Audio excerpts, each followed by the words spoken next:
G'day everyone, Dino here, and today we're going to be talking dirt road driving. And how beautiful is this example we have here?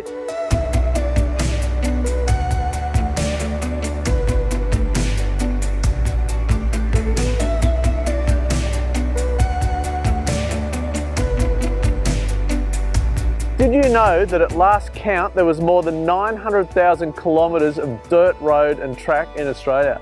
So if you've got a four-wheel drive, eventually you're going to find yourself driving on dirt. And today we're going to give you the tips to do it safely and have fun. We're going to first talk about vehicle setup. So when you're driving on dirt, the most important thing, once again, is tyres and tyre pressure. Well, you probably run more than 35 PSI on the road, it's not going to be suitable for driving on dirt. It's going to give you a really harsh ride, it's not going to go well over corrugation, it's going to crash through potholes and bumps and stuff. You want to lower your tyre pressures. It won't only improve the ride, it'll also give you a lot more traction as you're driving along the dirt. And if it's a lot more comfortable, it's not just going to be comfortable for you, it's going to be comfortable for your better half and your family. So there's no one perfect tyre pressure for driving on the dirt. If you run 38 PSI on road, you might want to drop down to about 30 and see how it goes. But if the ride's still too harsh, you can go as low as 26 PSI on the dirt. See how that rides. Of course, this is not going to be the perfect pressure for everyone. If you're carrying a heavy load or towing a trailer, you might need a bit more pressure in the back tyres. I guess the key to it is trial and error. And it's not just your vehicle that we're talking about or the load you're carrying, but the actual dirt road itself. If the dirt road's nice and smooth like this one, you could probably have slightly higher pressures. But if it's corrugated and bumpy and awful, you're going to want to lower them more. Now, when I talk about lowering tyre pressures, I'm talking about having the right tyres for the job too.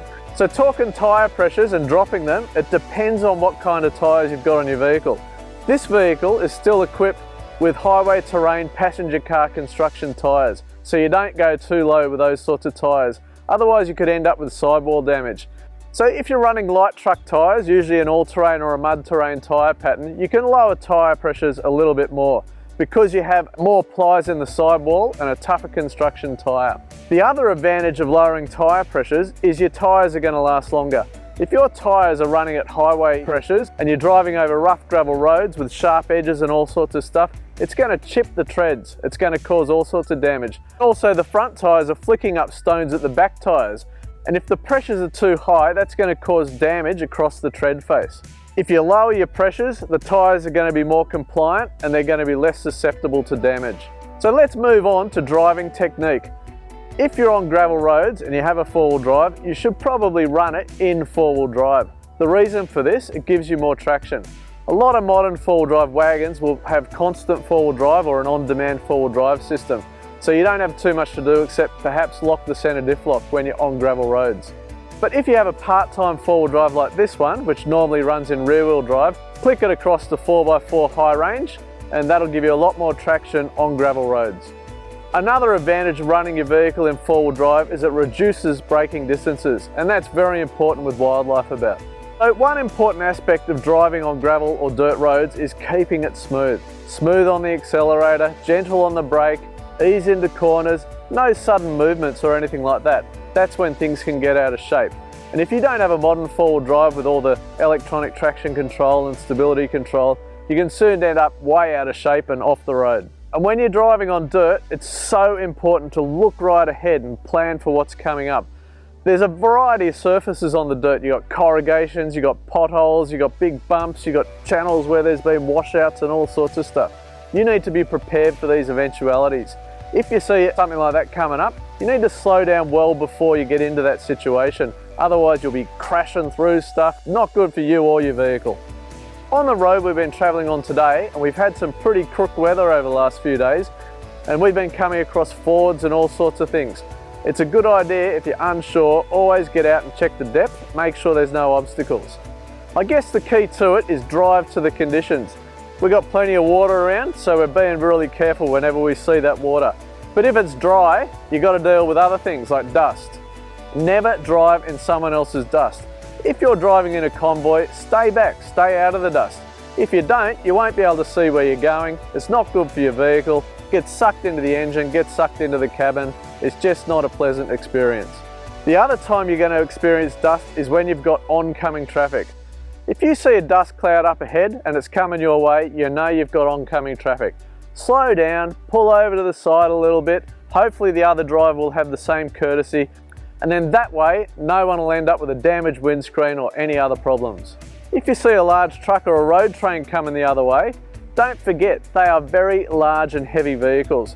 It takes them longer to brake, it's a lot more effort for them to manoeuvre. They're out here working, you're out here on holidays. Pull over to the side of the road, give them plenty of space. If you end up behind a road train, stay out of its dust cloud. It might be time just to pull over, have a cuppa, relax, enjoy the scenery. You're not going to see anything if you're in their dust cloud anyway, so don't try and overtake them. There are other things that you're going to experience when you're driving, particularly on outback gravel roads or outback dirt roads, things like bull dust. If you see bull dust, you want to try and stay out of it. If you end up in it and it's very deep, you're going to want to follow the vehicle and just let it track how it wants to track. Don't try and steer out of it, otherwise you'll end up in strife. Another thing you're going to find when you're driving on gravel roads is cattle grids. They might look like a lot of fun to do a big whoop-de-doo over, but remember, some of them have very sharp edges and can cause suspension damage. So just slow down and take your time. And while we have a nice sunny day today, sometimes the weather's not so kind to us. If it starts raining, roads can quickly turn into mud, particularly outback roads.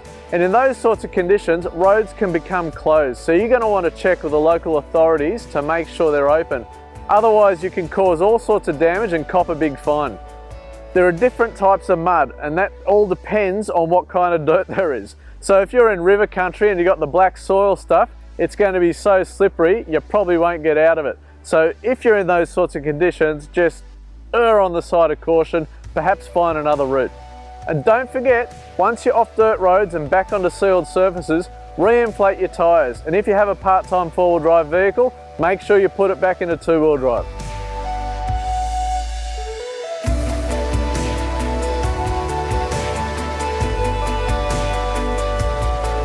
So that's it for our tips on dirt road driving. I hope you enjoyed it, and make sure you keep an eye out for our next episode in our How To Off-Road Driving series.